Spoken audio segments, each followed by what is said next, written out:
Hello, Clemson fans, and welcome back to another edition of the Clemson Sports Show, a special edition. Today, as we wrap up the late signing day or whatever it's called now, I guess regular signing day, whatever you want to say. But Clemson finished off his class on Wednesday. Joseph Hastings, our recruiting reporter, joins me. And Joseph, first of all, it was like for me, it was kind of fun to have, and Dabo even mentioned it too. It was kind of fun to have like some excitement, some kind of unknown going into the day. Just what did you think of how the day played out for Clemson? Matt, it was pretty cool. This is exactly what National Signing Day should be. It's unfortunate that, early signing period has kind of taken away the luster, the lure of it. But we got some really good surprises, not just with Clemson, but in general. Jacoby Matthews going to Texas A&M. Texas A&M has somehow, some way, people will have their theories, been able to accomplished so much in this class. Harold Perkins returning to LSU, Trevante Citizen going to Miami. I mean, this was just an awesome National Signing Day for college football recruiting fans in general. And then with Clemson, look, they didn't go 100%. They didn't go 4 for 4. But at the end of the day, they pulled off a couple of wins that they weren't expected to, to get a couple of months ago. J Dudley, Caden Story, they weren't on Clemson's radar or Clemson fans' radar. So, yes, I think this was actually a pretty good finish for Clemson all in all. Yeah, you mentioned Texas A&M. Man, Jimbo didn't like what people were saying about A&M's class and the way that kind of came together. I know we're getting off topic a little bit, but did you hear those comments and what do you think? Yeah, I heard those comments. And look, I don't think that Jimbo was going to go outright and admit everything that has led to Texas A&M stellar recruiting. Think about it. Texas A&M went, 8-4 in the regular season last year. It wasn't like they went 10-2, 11-1, made it to the SEC championship. Yet they have signed the best class in this 2022 class by far. And they just had one of the best ever, by the way. One of the best ever. And now they're positioned to potentially sign LT Overton, who reclassified to the 2022 class. If that happens, that's just you can't make it up. Shamar Stewart went there, Jacoby Matthews went there yesterday. What the Aggies are doing is incredible. Some will say unbelievable, and I wonder how much of that class is going to be there in 3 to 4 years. Yeah, and I'm not going to accuse anyone of anything. Like I don't know, I don't have any proof or anything. I'm not doing any of that. Mm-hmm. But I will say, I did think Jimbo's comments were kind of similar to Hugh Freeze's comments at Ole Miss a few years ago. And he's like, hey, if you got any proof or whatever, come show it, come prove it, and blah, blah, blah. And then, of course, people did end up they got in a little bit of trouble there. So anyway, I'm not saying that's similar. That's just what I thought of listening to Jimbo. Kind of cracked me up. But anyway, let's get back on track. We'll get back to Clemson. Joseph, let's go kind of recruit by recruit as far as announcements that took place Wednesday. The first one, it was actually a little out of order from what we were expecting, or at least what I was expecting. But Keith Adams Jr., Clemson went ahead and announced him in the morning. Just what is Clemson getting in him at a prospect, and what do you think of that addition? Yeah, so Clemson's getting a big running back. He's about 5'10", 200-plus pounds. So he's not a small guy by any means. I met him and Trevor Etienne this past month in January, and both kind of look the same in terms of size. Keith he's been described to me as a bowling ball, just running downhill. Put up really, really impressive numbers in Class 7A Georgia football, rushing for 1,300 plus yards in his junior season, and 15 total touchdowns. So, I mean, this is a guy who's been productive in a very talented state. I think I've mentioned it before. I may have mentioned it on the podcast last week that I had a parent tell me that he was glad to see Keith transfer all the way out to Utah because of how dominant he is on the football field. But, at the end of the day, Keith isn't expected to contribute next year, the year after. It may be he's going to be kind of a 30 or 4-year plan in terms of when you may see him on the football field. But Clemson needed some depth at running back. Dabo Swinney told Keith that himself on his official visit, saying that they only had 3 scholarship running backs. I do want to clear the air. Look, we're going to be talking about Andrew Paul here in a second. From what we were told and you and I both were on this back in early January talking with Keith, talking with a source close to the situation, this was not related to Andrew Paul. The offer, the scholarship offer to Keith Adams Jr. was not related to Andrew Paul. They would have, from what we were able to understand, would have taken both of them to get to 5 scholarship running backs, which makes sense. We were hearing that the offer was extended to Keith back in early January, which is the same time period that Andrew got his offer. So I just wanted to kind of clear that up. This wasn't a situation of Clemson feeling that like they were going to miss out on Paul. They, from all indications, they thought that they had a chance with him up until Tuesday, potentially Wednesday morning. So, getting Keith in the fold wasn't related to that. And yeah, well, I think they're getting a solid backup, once again, not someone who's expected to contribute in the first couple of years, but given the attrition that running back room had last season, I think that it was a necessary addition for sure. Yeah, I agree with you. And look, I'll push back a little bit. Like he's not going to be counted on to play a huge role this first couple of years, but I do think like he's probably going to have to play some. I mean, you probably need, like, to get through a season, you're probably going to need 4 running backs. Like there was a game last year where Clemson had its top 3 backs at Louisville. You had Kobe Pace go down, you had Phil Maffa go down, and Will Shipley went to the locker room for a little bit, was kind of coming in and out of the game. So yeah, I should clarify. I meant like if all those players are healthy for the most part, you're not. The expectation is that Keith probably won't see the field unless you're playing a team like a UConn or playing a team that Clemson gets up pretty big on, and then he comes into the game. But if they do suffer those injuries, if they do have players go into COVID protocol like Kobe Pace did this past fall, then absolutely he will be counted on. And look, maybe Clemson's not dumb. I know the transfer portal has been a topic of discussion, but with only 4 running backs in the room right now, that could be an option to explore. I've also thrown out the idea that Kobe Mcleod could be somebody that fills that position at least for 1 year. He's 6'1", 205 or so pounds. He's played the position in high school. He's also played wide receiver. So it's not like it would be a crazy adjustment for him. Maybe you put Kobe there as the 5th running back. I don't know, but I don't think Clemson should go into the season with 4 scholarship running backs. I think they need to try and get a 5th one if they can. And Clemson told us last year, like they were in a situation where they were getting emergency running backs ready. Not guys that they really wanted to have to play in a game, but at the same time, guys that they were kind of, all right, look, in practice, you're going to get some reps at running back. So, yeah, like you said, wouldn't be surprised at all if Kobe's one of those guys. I think Clemson would have liked to have 5. Even a couple of years ago, we had a subscriber ask, about at ClemsonSports.com, ask, what would be a good number for Clemson? Is 6 too much? And look, like a couple of years ago, they had 6 scholarship running backs. I think that number, I think 5 or 6 is a good number. 4 is not ideal, but at the same time, and it kind of goes along with what you said with the portal. Like Dabo Sweeney was pretty open yesterday in stating, look, like we have 3 stud running backs right now. We have 2 freshmen who are really, really good, who made a lot of plays last year as true freshmen. Will Shipley, I think, has a chance to be one of the best backs in the ACC this year.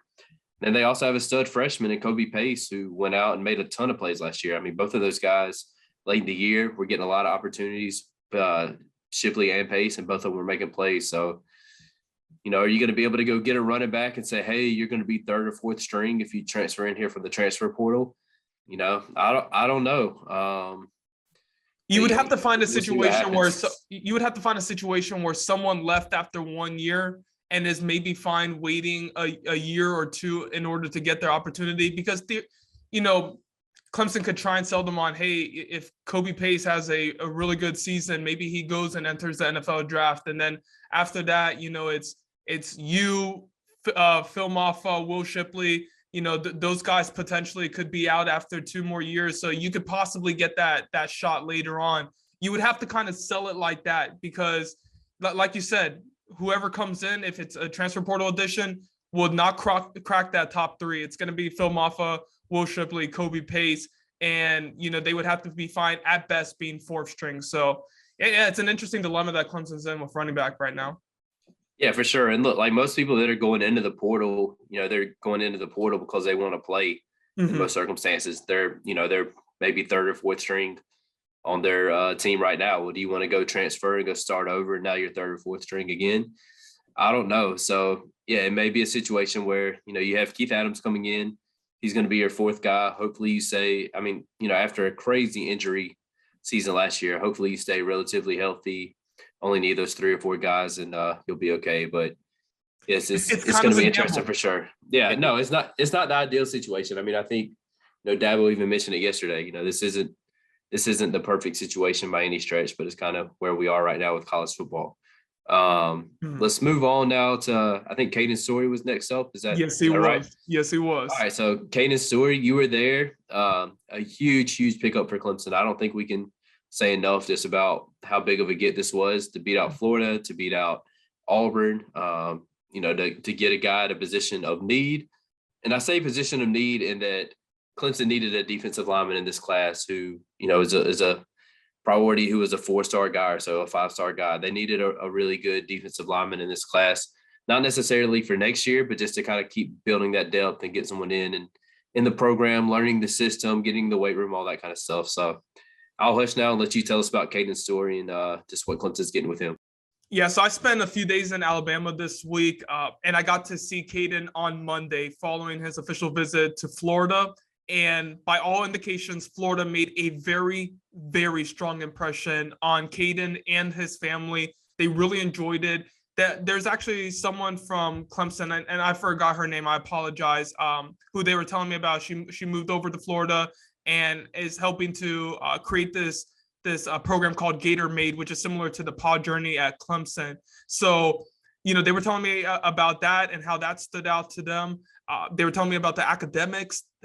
Caden's father, Clifford, was very taken aback by the academic opportunities at Florida. He didn't know how good of a school they were in terms of being a top 5 public university and everything associated with that. So, they really, really liked their trip. And I'm saying that just to provide some context. Like, this wasn't a situation where Nick Easton went over to Clemson and it was an automatic guarantee that Clemson was going to get Caden Story. They had to deal with Caden taking the official visit to Clemson before Florida. So Florida got to see him 3 days before he signed, which is really important for someone who didn't make his decision until Tuesday night or early Wednesday morning, whenever he made it. And that's something he also told me when I was talking with him after his announcement. He said, yeah, I was up Tuesday night crying, praying, stressing about this decision. It was really tough for him. And I think I would probably put Colin Griffin, the one for Colin Griffin, maybe ahead in terms of level of difficulty for the Clemson staff. But, I think it's neck and neck right there with Caden Story and Florida, just based on how that trip to UF went. So, yeah, Clemson did a really good job here. Nick Easton, much credit to him. The parents had nothing but great things to say about him following Caden's announcement. So, yeah, big time addition for the Tigers. With Caden, just what type of player is he? I mean, can you talk just some about his size? You've seen him in person. You've been around him. Just how big is he? And just what do you kind of see his future being? I thought it was interesting. Dabo yesterday compared him to like a DJ Reader type, just a big, strong, physical guy who's also super athletic and can go out and make some plays. Yeah, that's exactly what I was going to say to describe him. Very athletic. I think he started off his high school career playing quarterback. So, this is a kid who's played multiple positions. There's even highlights of him in his senior season playing tight end. I was actually catching him at the basketball court. He was up there running sprints the whole time. I would have been dead after the first 3 or 4 go rounds. I'm not lying to you. I probably would have been throwing up, but I would have been out of that one. So, Caden's a big kid, like you mentioned, athletic, strong. Everything that Clemson's going to need. He could potentially go to the outside of the defensive line. I think he's more suited for defensive tackle, but they're not limiting him to one specific role in the defense. So, yes, he's a very versatile player, and that's what Clemson wants. I think that's kind of a theme with some of those late additions that you've seen. Colin Griffin, he's going to end up playing safety, but he's also played cornerback for most of his high school career. So there's some versatility there. Caden being able to play multiple positions. J Dudley, that's something that Wes Goodwin mentioned to him during his official visit. Potentially playing multiple linebacker positions, going even to play safety at times. I mean, this is something that Clemson really wants from some of their guys, is just some position flexibility. So, and Caden brings that. I think Clemson could not have asked for a better a better option post Curtis Perry, who they missed out on in the early signing period. So once again, much props to them, and specifically Nick Easton. Yeah, and before we move on, just touch a little more on Nick Easton and just how his relationship helped seal the deal from Clemson. And, I know you talked to several prospects when you were out and about in Alabama. Just what was kind of the overall vibes and thoughts you got on Nick Easton from talking with folks? Nick Easton is just a genuine person. And that's where everything starts off with recruiting. Look, people want to talk about who they are as a coach. They want to talk about who they are as a recruiter, how active they are. Nick is a genuine person, and that's what resonated with the family. He's able to build bonds, relationships, keep up contact, very genuine type of person, and truthful, authentic. Those are just kind of some of the words that were described both by Caden, his mother, Christy, when I was speaking with her following the announcement. And yeah, look, you saw it when he went to their house for the in-home visit and he played the guitar. Like, there's just a level of comfort that they had with him that was unmatched. He said, Caden said it was Nick Easton was the coach he had the best relationship with. So look, I think Nick Easton could be looked at as potentially, we'll see how he develops as a recruiter, but potentially an upgrade in the department at defensive tackles coach, just because of that sincerity, that honesty. And that's something that really resonates with recruits. And, he's just been fantastic. I spoke with Peter Woods. I've spoken with a couple of other prospects, Keldrick Falk, and they just have nothing but great things to say about Nick Easton. So I think Clemson fans should be really, really happy about the future of him there. Yeah, I'm with you. And like you mentioned, some guys for 2023 too. He's got some good relationships there and off to a good start. All right, let's move on to the one that Clemson fans. Yeah, I had a few of my buddies who are big Clemson fans text me like, "Man, he broke my heart. That would hurt." Clemson's used to getting those guys that they really want on signing day and at the last minute. So anyway, Andrew Paul. We posted on the board. We reported. You talked with someone very close to Andrew who said, he was up the night before, up into the morning, 5 a.m. He was still wrestling with his decision. Just What did you make of his decision to go to Georgia, and how big of a blow was this for Clemson? Yes, and once again, I've mentioned it, I think, on a Twitter space that we've done. When Georgia enters the mix, no matter how unlikely it may seem, you cannot rule them out. You just absolutely can. This is a program that is as elite as they come when it comes to recruiting. Del McGee, one of the best running backs coaches out there in terms of being a recruiter, resonating with prospects and their families. And our Sam Spiegelman reported that McGee and Paul instantly clicked. They instantly got along with each other. And once they got the in-home visit, once they got the official visit, that was pretty scary for Clemson. But at the same time, I thought, and I made my prediction the night before, that Clemson, I put in parentheses for now, I put Clemson just because I thought the relationship with CJ Spiller was gonna overcome all of that. I thought when the dust was settled, the hype of the Georgia offer and official visit was over, and he was contemplating it, he was gonna fall back on those relationships that he had built at Clemson. And CJ's been doing this for a few months in terms of pursuing Paul. I know the offer came on January 6th, I believe, but he had been recruiting him before, went to a state title game.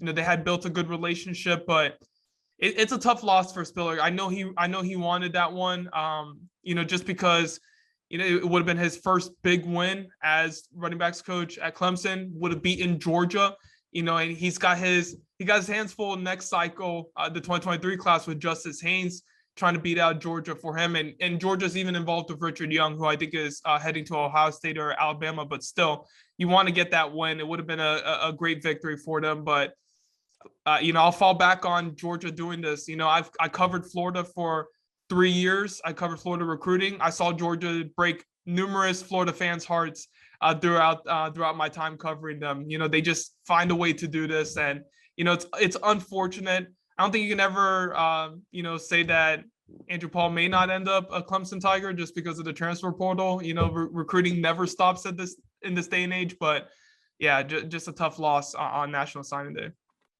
Yeah, for sure. And, you mentioned Justice Haynes. I mean, this is big now moving ahead to 2023. Like, Spiller needs to go try to close and finish off with one of these prospects. Man, it's – and Andrew Paul, too, said, he kind of mentioned what you did with Georgia and running backs, like his point was, if you're a running back, why would you not go to Georgia?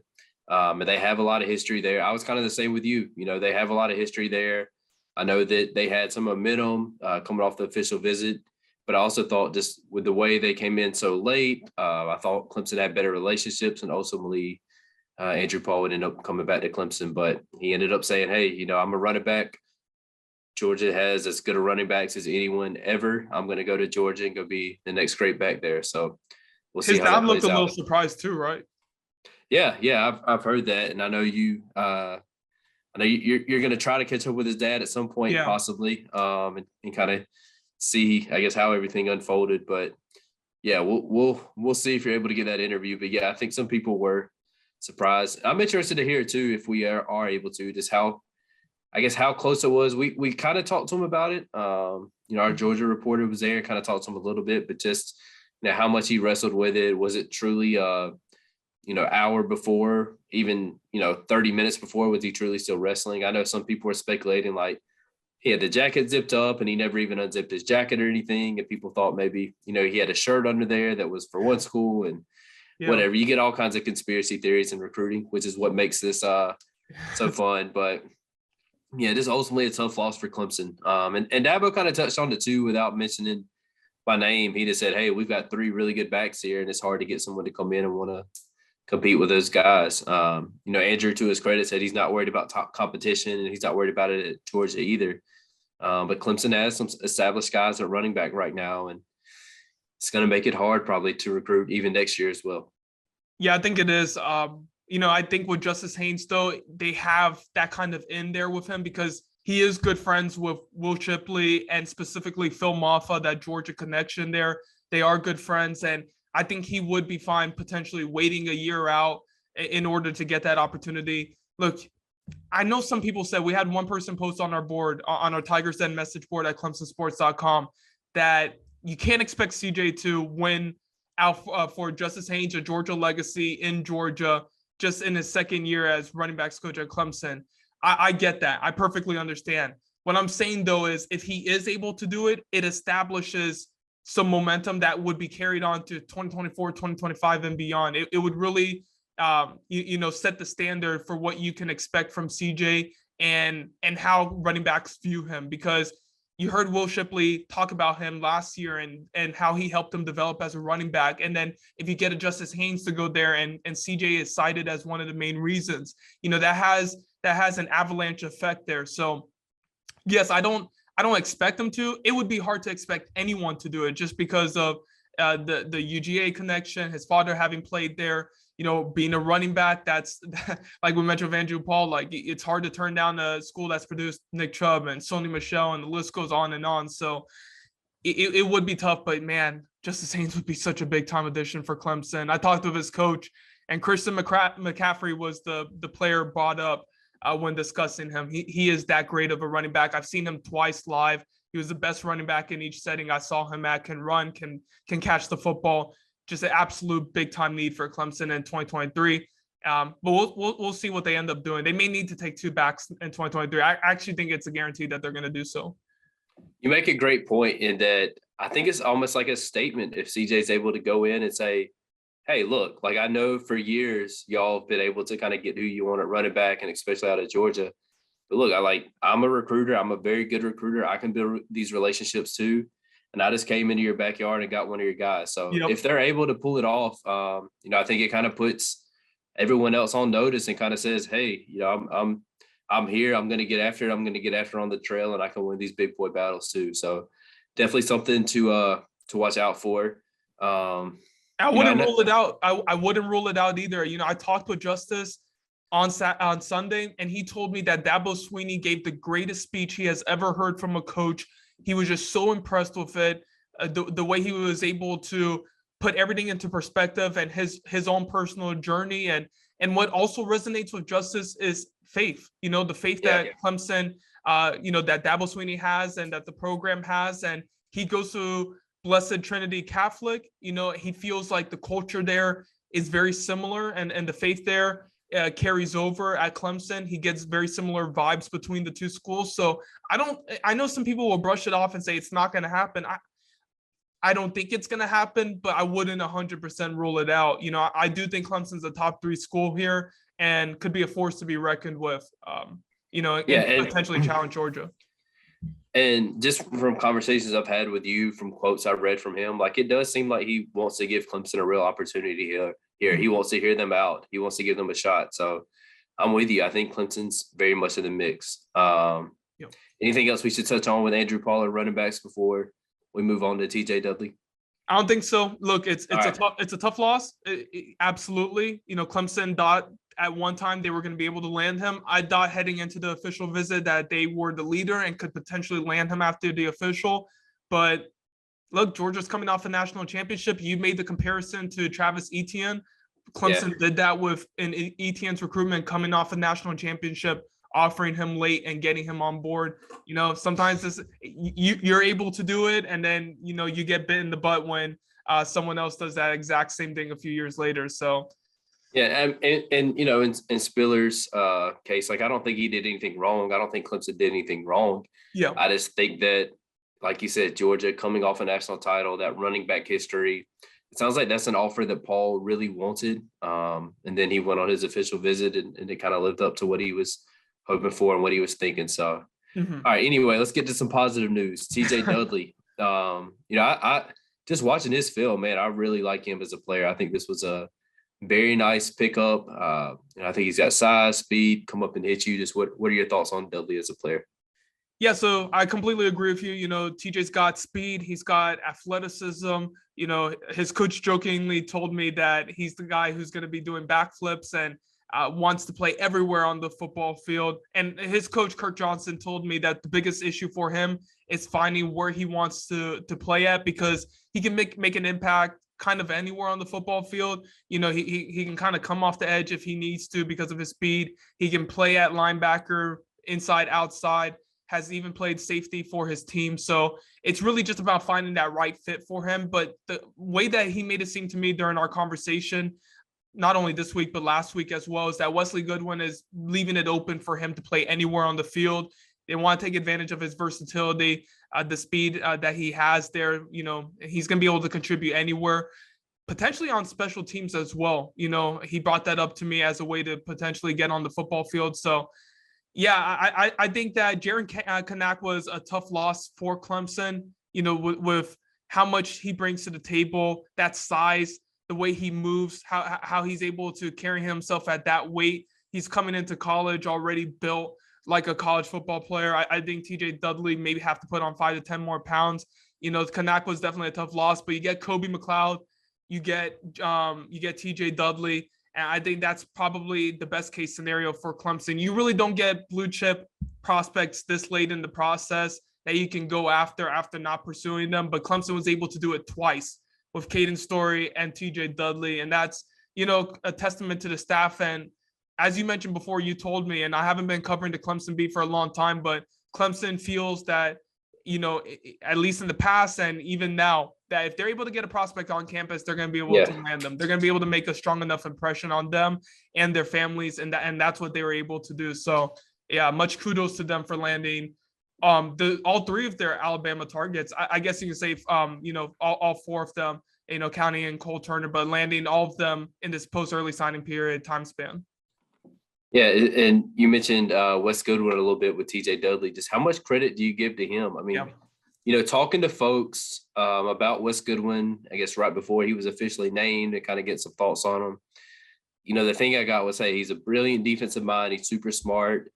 And people kind of said, like, I'm interested to see how he does with recruiting, just because he had never really done it in college, at least going out on the road and really talking to folks. And then obviously he was in the NFL as well, so he wasn't doing it in the NFL. So I guess just what do you think of his first cycle and the way, he didn't have a ton of time. I mean, he took over in December and he was able to go and get a really big pickup in Dudley.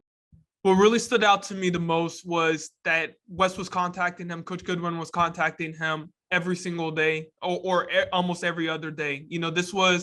This wasn't something that he took lightly, where, Dudley's coming off a decommitment from Oregon, so maybe they're not in the mix. And, Texas wasn't really going all in for him like Clemson, was going to be going all in for him. Goodwin didn't take this lightly at all. made it a point to build that relationship with him. Had that restaurant visit a few weeks ago that really stood out to Dudley. Was able to get him on campus the weekend before National Signing Day. Coach Goodwin did a really good job here, and Dudley even referred to him as his best friend. Like he was able to make that strong of an impression on him, and to build that relationship in such a short time span. Like you mentioned before, Goodwin wasn't in this role before. He's kind of behind the scenes and not really participating in recruiting. So, this wasn't like Brent Venables offering Dudley June 1st, 2020, and then circling back to him and already had that established relationship. Goodwin had to start from the ground up, and he deserves a lot of credit here. I would cite him as the biggest reason why Clemson was able to land Dudley.